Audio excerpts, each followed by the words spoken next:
अब हम बात करते हैं टाइप्स ऑफ फोर्स। फोर्स कितने टाइप्स के होते हैं?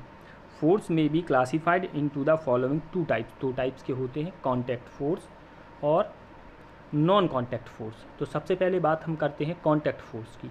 The force which arise due to the physical contacts between two object are known as contact force. दो ऑब्जेक्ट के बीच में लगने वाला फोर्स जो कि किसी फिजिकल कॉन्टैक्ट्स के द्वारा अप्लाई किया जाता है, कॉन्टैक्ट फोर्स कहलाता है। ये दो टाइप्स के होते हैं, मस्कुलर फोर्स और frictional force. Muscular force, the force resulting due to the action of muscles, मतलब वो फोर्स जो किसी मसल्स की एक्शन के द्वारा लगाया जाता है उसको मस्कुलर फोर्स कहते हैं। फॉर एग्जांपल, अगर हम किसी बकेट को उठाते हैं अपने हाथ से तो उसमें हमारी मसल्स द्वारा, उसमें मसल्स के थ्रू वो फोर्स लगाया गया है, उसको मस्कुलर फोर्स कहेंगे। अगर कोई प्लेयर किसी फुटबॉल को किक मारता है तो उसमें कौन सा फोर्स अप्लाई हुआ? मस्कुलर फोर्स, क्योंकि वो उसके मसल्स के द्वारा अप्लाई किया गया है। सेकंड जो इसमें है frictional force, the force acting along the two surface in the contact which oppose the motion of one body on the other is called force of friction. मतलब वो फोर्स जो दो ऑब्जेक्ट के बीच में मोशन के विपरीत, मोशन के अपोजिट टू द मोशन, मतलब मोशन के विपरीत दिशा में लगाया जाता है। जिस डायरेक्शन में मोशन हो रहा है उसके अपोजिट साइड से वो फोर्स अप्लाई होता है, उसको फोर्स ऑफ फ्रिक्शन बोलते हैं। फॉर एग्जाम्पल, अगर कोई हम बॉल जो कि एक ले लें, वो ज़मीन पर अगर जा रही है मूव करती हुई, धीमे धीमे हम क्या देखते हैं, वो बॉल जाके एक जगह पर रुक जाती है। वॉट मतलब क्यों रुक जाती है? वो बॉल पहले स्लो होती है, फिर एक जगह पर रुक जाती है। This is because the force of friction between the surface of the ball, मतलब जो फोर्स ऑफ फ्रिक्शन है between the surface of the ball and the ground, जो कि बॉल और ग्राउंड के बीच में लग रहा है। अपोजिट कहाँ?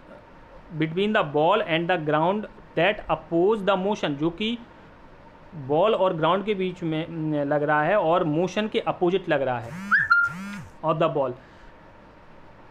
Bring the moving ball to rest, वो लुढ़कती हुई बॉल को या मूव करती हुई बॉल को रेस्ट पोजीशन में ला देता है, उसको रोक देता है। इसके बाद बात करते हैं हम नॉन कॉन्टैक्ट फोर्स के बारे में। Some forces do not involve physical contact between two bodies. कुछ फोर्सेज ऐसे होते हैं जिनमें फिजिकल कॉन्टैक्ट इन्वॉल्व नहीं होता है। They act through the space between them, और वे स्पेस में काम करते हैं, मतलब खाली जगह पे काम करते हैं। Such force are called non contact force. ऐसे फोर्सेस को नॉन कॉन्टैक्ट फोर्स कहते हैं। और ये इसमें सबसे पहले आता है आपका magnetic force. We notice that just by bringing a bar magnet, हम किसी बार मैग्नेट को लेते हैं क्लोज टू एनोदर मैग्नेट, और उसको कहाँ रखते हैं? किसी दूसरी मैग्नेट के पास में रखते हैं, या आयरन क्लिप के पास में उसको रखते हैं। It experience a kind of force, तो उसमें हमें क्या दिखेगा? एक तरह का एक फोर्स दिखेगा। दीज, और ये फोर्स जो है, these force are known as magnetic force. ये फोर्स क्या कहलाएगा? Magnetic force.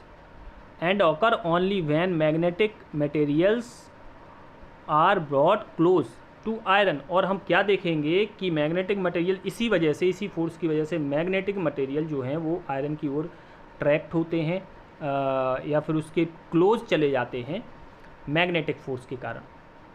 सेकंड इसमें है electrostatic force, the force between the two object as the result of the interaction between the